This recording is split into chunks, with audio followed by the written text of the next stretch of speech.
दादाजी पहाड़ों में शिकार करने गए थे। उन्होंने देखा कि एक भूखा भेड़िया एक मादा लोमड़ी को दबोचे हुए है। उन्होंने बंदूक उठाई। तभी लोमड़ी बोली, मेरी जान बचाएं, मैं एहसान चुकाऊंगी। दादाजी ने भेड़िए को मार दिया।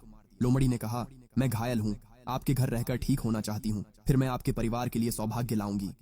यह सुनकर दादाजी ने इस अजीब किस्मत को स्वीकार कर लिया। पहले सबको लगा दादाजी मजाक कर रहे हैं, पर फिर उन्होंने सच में सफेद लोमड़ी देख ली। दादाजी उसे पकड़े हुए थे। उन्होंने सबको बताया कि यह लोमड़ी कर्ज चुकाने और हमारे परिवार में खुशियां लाने आई है। मैंने उस सफेद लोमड़ी को देखा और मेरे रोंगटे खड़े हो गए। दादाजी, यह चीज कुछ बुरी लग रही है। क्या आपको याद नहीं कि परदादा के परिवार के साथ क्या हुआ था? हाँ पिताजी, क्या संचेन चाचा के परिवार के साथ जो हुआ वो काफी नहीं था? इसे अभी बाहर निकाल दो। दादाजी का चेहरा गंभीर हो गया। तुम क्या जानते हो, परदादा के पास किस्मत नहीं थी, हमारा परिवार अलग है। कुछ दिनों बाद लोमड़ी आखिरकार ठीक हो गई। उसने सफेद फर झाड़ा और सुंदर सफेद लिबास वाली लड़की बन गई। अपना नाम सु वांचिंग बताकर बोली कि वह दादाजी का एहसान चुकाने आई है। फिर उसने मेरे भाई को देखा। उसके गाल तुरंत लाल हो गए। उसने उससे शादी और बच्चों के लिए अपनी रजामंदी दी। मेरा भाई पूरी तरह से हैरान रह गया। वह ऐसा लग रहा था जैसे उसकी आत्मा ही निकल गई हो। उसने वहीं पर सिर हिला दिया। मैं उनके पास ही खड़ा था। मेरे सीने में जो बुरा एहसास था वह जा ही नहीं रहा था। दादाजी, इसमें कुछ तो गड़बड़ है। दादाजी ने मेरा हाथ झटका। वह पहली बार मुझ पर इतने ठंडे हुए थे। सौभाग्य द्वार पर है और तुम इसे भगाना चाहते हो? मेरे माता पिता भी शुरू में राजी नहीं थे। उन्हें यह सब बहुत अजीब लगा था। मेरी माँ ने मेरे भाई का हाथ पकड़ लिया और बोली, ये लड़की न जाने कहाँ से आ गई है, तुम ऐसा नहीं कर सकते। मेरे पापा भी भौहें चढ़ाकर देखने लगे। अगर ये बात बाहर फैल गई तो लोग हमारे परिवार के बारे में क्या कहेंगे? सु वांचिंग ने कोई बहस नहीं की। उसने बस चुपचाप सबको एक एक कप चाय परोस दी। लेकिन जैसे ही उन्होंने वह चाय पी, उनका रवैया तुरंत बदल गया। वो जितना सु वांचिंग को देखते उतना ही उन्हें वह पसंद आने लगी। वे बार बार कहने लगे, इतनी अच्छी बहू मिलना नामुमकिन है। मैं कोने में खड़ी होकर यह सब देखती रही। मेरी पूरी पीठ ठंडी पड़ गई थी। शादी बहुत साधारण थी। हमने गांव के कुछ ही परिवारों को बुलाया था। शादी की रात मेरे भाई दोबारा बाहर नहीं आए। अगली सुबह मेरी माँ ने दरवाजा खोला और चीख उठी। मेरा भाई बिस्तर पर लेटा हुआ था। उसका शरीर पहले ही ठंडा हो चुका था, लेकिन उसके चेहरे पर एक अजीब संतुष्ट मुस्कान थी। मेरे माता पिता ऐसे रो रहे थे जैसे वे बिखर गए हों। वे उसके शरीर से लिपटकर विलाप करने लगे। फिर वे पागलों की तरह सु वांचिंग पर टूट पड़े। तुमने उसके साथ क्या किया? सु वांचिंग ने कुछ नहीं कहा। वह बस झुककर उनके कान में कुछ शब्द फुसफुसाई। उसकी आवाज इतनी मुलायम थी जैसे किसी बच्चे को सुला रही हो। मेरे माता पिता तुरंत रोना बंद कर दिए।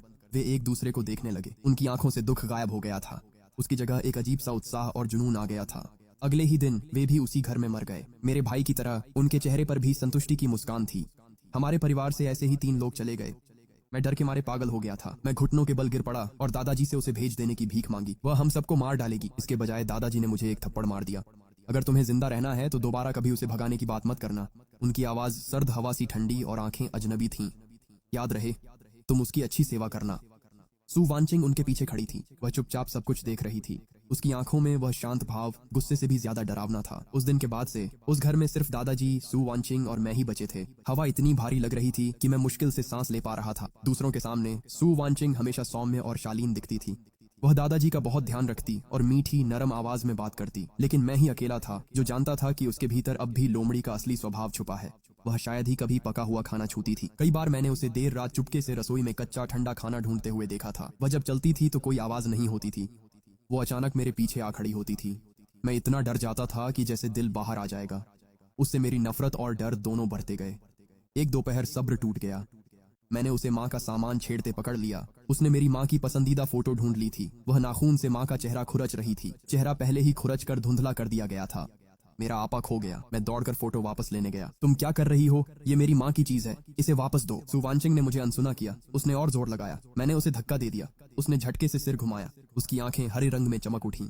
फिर उसने मुझे जमीन पर पटक दिया। उसकी ठंडी उंगलियां मेरी गर्दन के चारों ओर कस गईं। उसी पल मुझे उसके शरीर से खून की तेज धातु जैसी बदबू आई। मुझे लगा मैं मरने वाला हूँ। लेकिन ठीक उसी समय दादाजी वापस आ गए।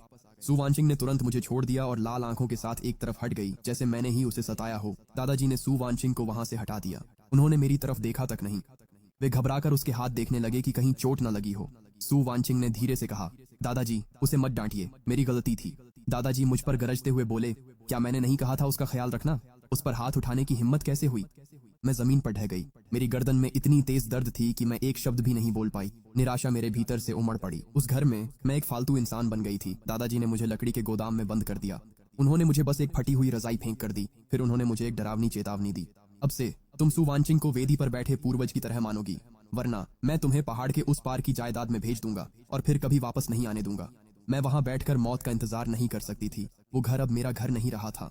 वो एक ऐसा गड्ढा बन गया था जो कभी भी मुझे पूरी तरह निगल सकता था। जब दादाजी पहाड़ों में शिकार करने गए थे, मैं चुपके से वापस घर में घुस गई। मैंने अपना छिपाया हुआ फोन निकाला और पहाड़ वाली मौसी को फोन किया।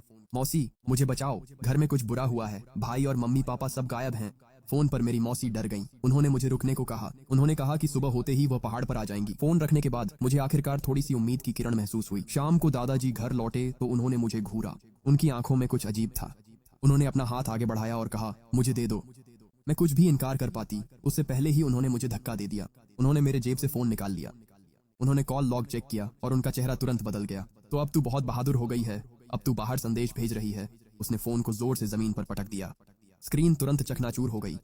तू कितनी एहसान फरामोश है। तू इस परिवार की इकलौती उम्मीद को बर्बाद करने की कोशिश कर रही है। फिर उसने मुझे कमरे में घसीट लिया। वह लकड़ी की पट्टियां और कीलें ले आया और दरवाजा बंद करने लगा। उसने नीचे सिर्फ इतना सा छेद छोड़ा कि उसमें से एक कटोरी सरका सके। अगर तूने फिर कुछ करने की कोशिश की तो मैं तुझे हमेशा के लिए यहीं बंद कर दूंगा। इसी तरह मैं पूरी तरह से बंद कर दी गई। हर दिन दादाजी दरवाजे के बाहर खड़े होकर लगातार बड़बड़ाते रहते थे। तुझे पता है तेरा भाई कितना बेटा चाहता था। वह हर रात उसका सपना देखता था। तुझे पता है तेरे माता पिता कितना पोता चाहते थे। जब वे मरे तब भी वह इच्छा उनके साथ थी। सुवानचिंग इस परिवार के लिए एक आशीर्वाद है।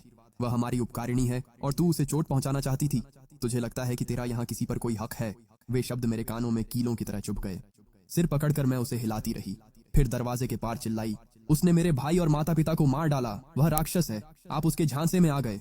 आवाज बैठने तक मैं दरवाजे पर चिल्लाती रही, जाग जाइए, देखिए उसने इस परिवार के साथ क्या किया है और आप अब भी उसकी रक्षा कर रहे हैं। क्या आप अब भी सच में मेरे दादाजी हैं? अब मुझसे और सहन नहीं हो रहा था। मैंने कोने से एक पत्थर उठाया और अपनी पूरी ताकत से बंद दरवाजे को तोड़ने लगी। मुझे बाहर निकालो, तुम बूढ़े मूर्ख, मुझे बाहर निकालो। दरवाजा ढीला होने लगा। जैसे ही मुझे रोशनी की एक किरण दिखी, किसी ने बाहर से उसे लात मारकर खोल दिया। दादाजी अंदर भागे आए। चुपचाप उन्होंने मुझे कुर्सी पर रस्सी से जकड़ दिया। मैंने बहुत छटपटाया पर उनका मुकाबला न कर सका। वे पीछे हटकर मुझे झूंझते हुए देखने लगे। उनकी शांत आवाज ने मेरी रीढ़ में सिहरन पैदा कर दी।